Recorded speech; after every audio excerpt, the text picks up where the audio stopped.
Let's chat about some of the wildest stories I've heard while doing henna.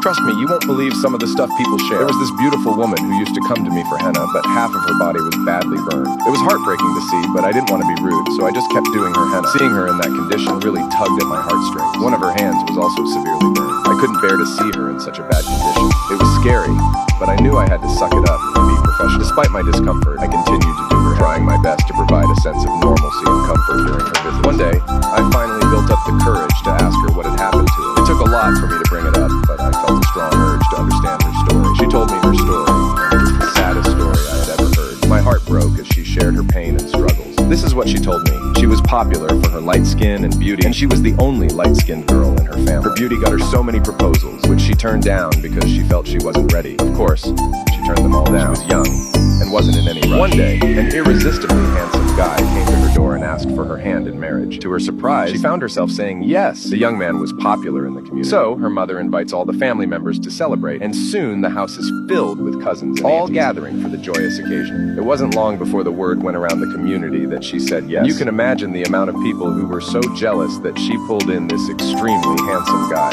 He had everything: money, owned property. It was every girl's dream.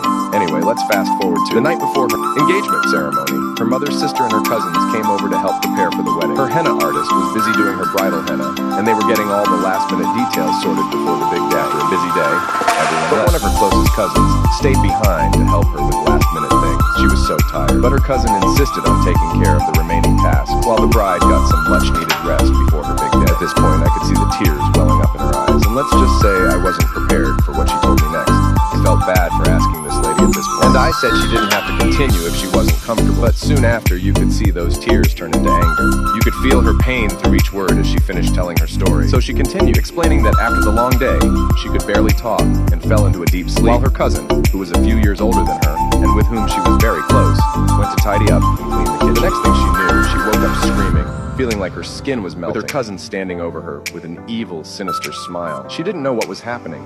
The pain was unbearable. Burning everywhere. She said, "At this point, I was better off dead with the amount of pain.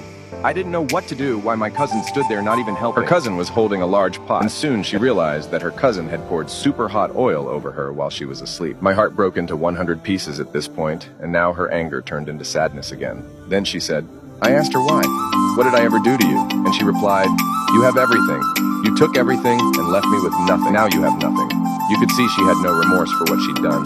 She had an evil smirk that will haunt me until this.